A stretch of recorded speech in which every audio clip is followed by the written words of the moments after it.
اعوذ باللہ من الشیطان الرجیم بسم اللہ الرحمن الرحیم الحمد لأہلہ والصلاة علی اہلہا اما بعد فقد قال رسول اللہ صلی اللہ علیہ وآلہ وسلم وتحننوا علی ایتام الناس یتحنن علی ایتامکم ومن اکرم فیہ یتیما اکرمہ اللہ یوم یلقاہ۔ ناظرین گرامی، السلام علیکم ورحمۃ اللہ وبرکاتہ۔ سلسلہ وار گفتگو ہے، ماہ مبارک رمضان کا استقبال کرنا ہے ہمیں اور آپ کو۔ بعض افراد گھبراتے ہیں ماہ مبارک رمضان سے، جبکہ استاذ الاساتذہ جناب مولانا ابن علی صاحب قبلہ وائز شائق میرٹھی علی اللہ مقامہ نے برسوں قبل کہا تھا 29 یا 30 دن کے عنوان سے کہ اہل بیت مصطفیٰ کا چاہنے والا ہے تو عقل سے کچھ کام لے، ایک سال کے ایام گن، سال میں ایک ماہ روزے کون سے دشوار ہیں، 365 دنوں میں 30 یا 29 دن، سارے کے سارے سال میں اللہ نے اجازت دی ہے، محض ایک ماہ اپنی بندگی کی خاطر روزہ فرض قرار دیا ہے، اور وہ بھی اس لیے تاکہ انسان اس ماہ کی سعادتوں کو حاصل کر کے تقرب اللہ کی منزلوں کو درک کر سکے۔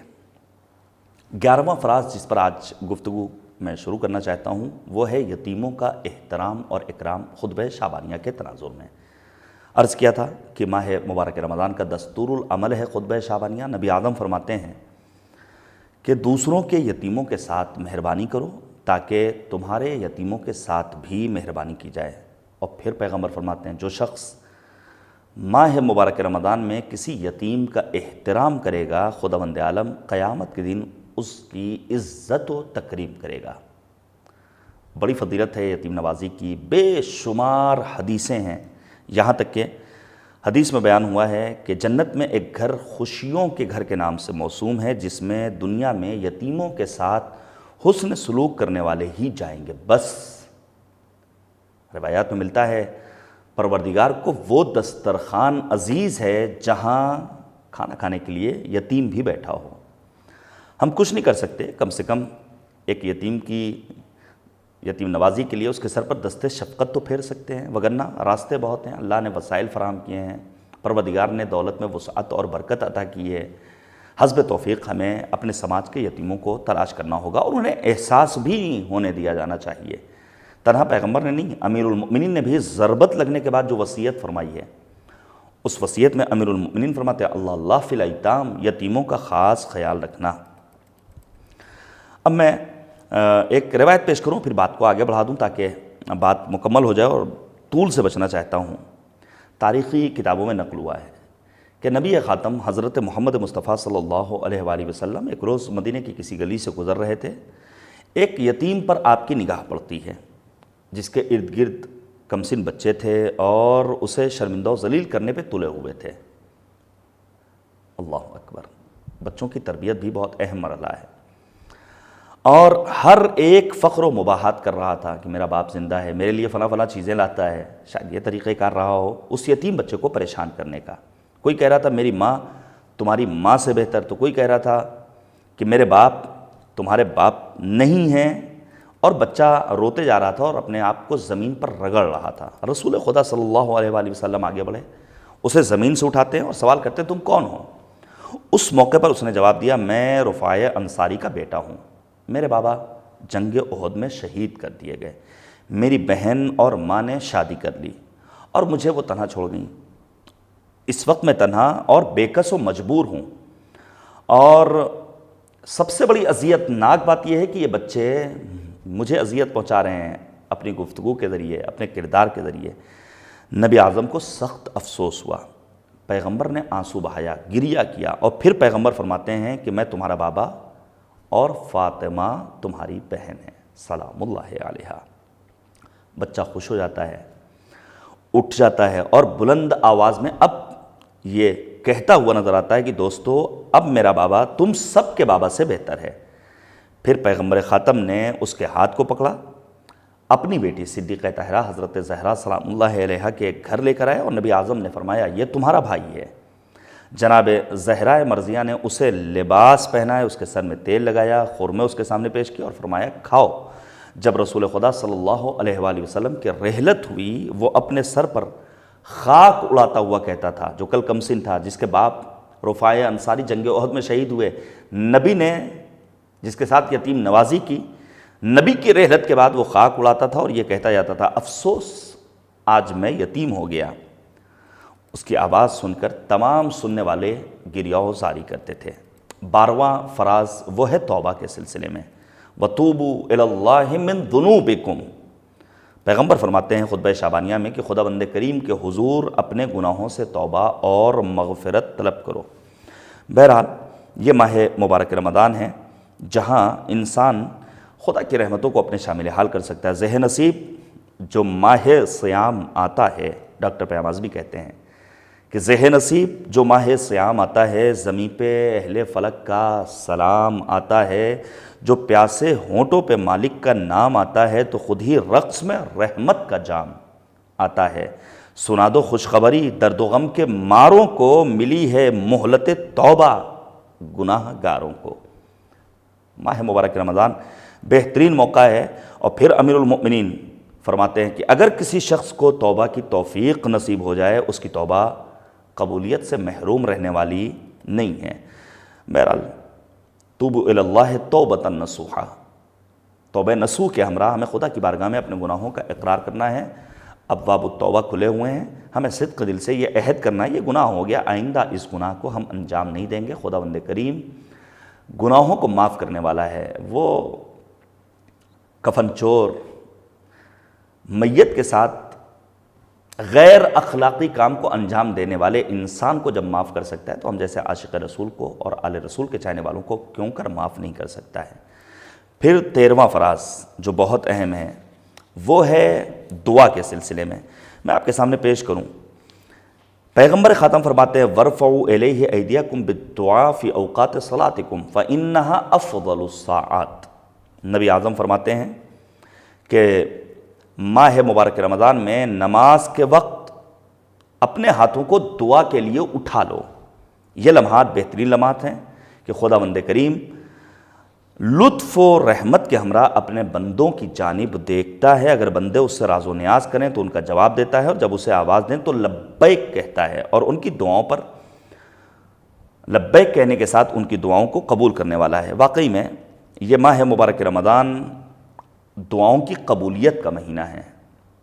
خدا نے خود وعدہ کیا ہے، ہر رات اللہ کا فرشتہ آواز دیتا ہے حل من سائل فاعطیہ سؤالہ، ہے کوئی جو مجھ سے طلب کرے، سوال کرے، میں اس کے سوال کا جواب دینے والا ہوں، میں اس کی دعاؤں کو قبول کرنے والا ہوں۔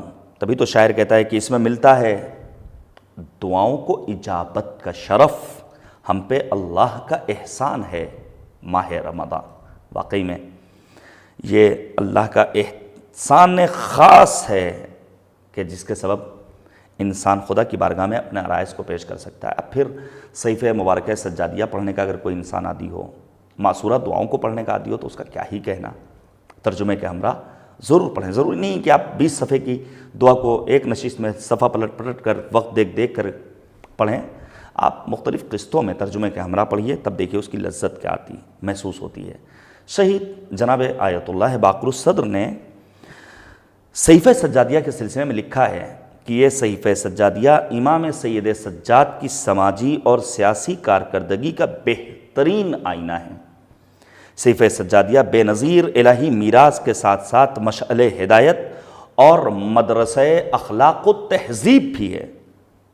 انسانی سماج کو میراث محمدی اور میراث علوی کی سخت ضرورت ہے، اور جیسے جیسے شیطان کا فریب، دنیا کا مکر بڑھتا جائے گا، اس کی ضرورت بھی بڑھتی جائے گی۔ موجودہ دور میں شاید صحیفہ سجادیہ جیسی دعاؤں پر مشتمل کتابوں کی سخت ضرورت ہے، اور اس مہینے میں اگر انسان خدا کی بارگاہ میں اپنی دعاؤں کو طلب کرتا ہے تو اس کی دعائیں قبول ہوتی ہیں۔ قبولیت دعا کے اپنے آداب ہیں، اپنے شرائط ہیں، معرفت رب کے ہمراہ، عمل کے ساتھ، رزق حلال کے ساتھ، خضوع اور خشوع کے ساتھ جب انسان خدا کی بارگاہ میں اپنے دست سوال کو دراز کرتا ہے تو پروردگار دعاؤں کو قبول کرنے والا ہے۔ 14واں فراز وہ ہے عمل کے سلسلے میں۔ میں اکثر ایک جملہ کہتا ہوں، جنت بہانے سے نہیں ملتی ہے، جنت کے لیے عمل درکار ہے۔ نبی اعظم نے فرمایا ایھا الناس، اے لوگو، تمہاری جانیں تمہارے اعمال کی مرہون منت ہیں، لہٰذا استغفار کے ذریعے انہیں نجات دلاؤ، اور گناہوں کے بوجھ سے تم دبے جا رہے ہو، لہٰذا طویل سجدوں سے انہیں ہلکا بناؤ۔ یہی وجہ ہے امام علی رضا علیہ السلام یہ فرماتے ہیں کہ سجدے کے عالم میں بندہ اپنے مالک سے سب سے زیادہ قریب ہوتا ہے۔ خدا ہمیں توفیق دے کہ ہم ماہ مبارک رمضان میں اللہ کی بندگی کے لیے واجب نمازوں کو بھی پڑھیں، اور واجب نمازوں کے ساتھ ساتھ کوشش کریں کہ ہم مستحبی نمازوں کو بھی، بالخصوص نماز شب کا اپنے آپ کو پابند بنا لیں۔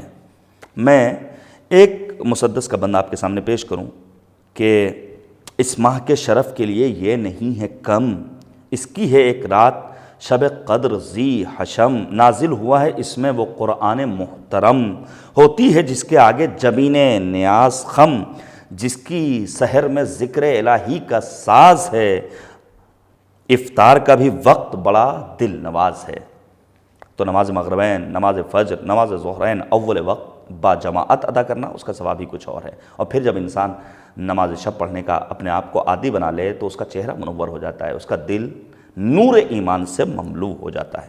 آخری فراز آج کی گفتگو میں وہ ہے تاکید نماز کے لیے۔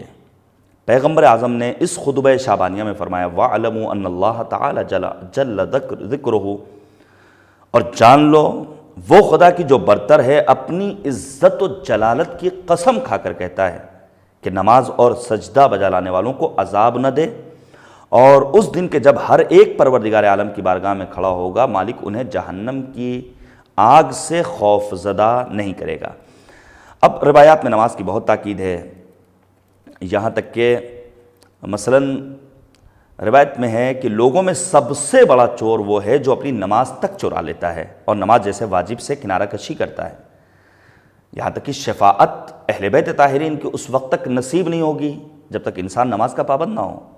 اس لیے مولا فرماتے ہیں کہ نماز کو سبک سمجھنے والوں کو ہماری شفاعت نصیب نہیں ہوگی، البتہ سستی اور کاہلی کے ساتھ نماز پڑھنا، پیغمبر کہتے ہیں ایسے نماز گزاروں کے لیے ویل ہے۔ جو کبھی نماز پڑھتا ہی نہیں، پیغمبر کہتے ہیں ان کا ٹھکانہ جہنم ہے۔ اہل جہنم آپس میں بیٹھ کر کے یہی کہیں گے کہ تم کیوں کر جہنم میں آئے ہو، کیا تم نے گناہ کیا تھا، کیا تمہاری خطا تھی؟ تو ان کا جواب ہوگا لم نکو من المصلین، ہم نمازیں نہیں پڑھتے تھے۔ نماز کا ہمیں اپنے آپ کو پابند بنانا ہوگا۔ جب انسان نماز کا عادی بن جائے گا، نماز اول وقت ادا کرے گا تو اس کی دعائیں بھی قبول ہوں گی، الہی رحمتیں اور برکتیں بھی اس کے شامل حال ہوں گی۔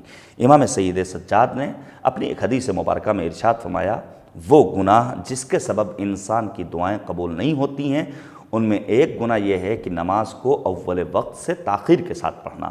پڑھ لیں گے، ابھی تو وقت باقی ہے۔ ماہ مبارک رمضان میں بالخصوص کوشش کی جانی چاہیے کہ اول وقت با جماعت نماز ادا کی جائے تاکہ مساجد کی رونق قابل دید بن سکے۔ رب کریم کی بارگاہ میں دعا ہے خدایا ہم سب کو قرآن فہمی کا شعور نصیب فرما، اللہم عجل لولیک الفرج۔ اب تک ہم نے 15 فراز آپ کے سامنے بیان کر دیے، مزید 11 فراز کے لیے 2 گفتگو کم سے کم مطلوب ہیں۔ حسب توفیق انشاءاللہ آپ کی خدمت میں حاضر ہوتا ہوں۔ خدا حافظ و ناصر۔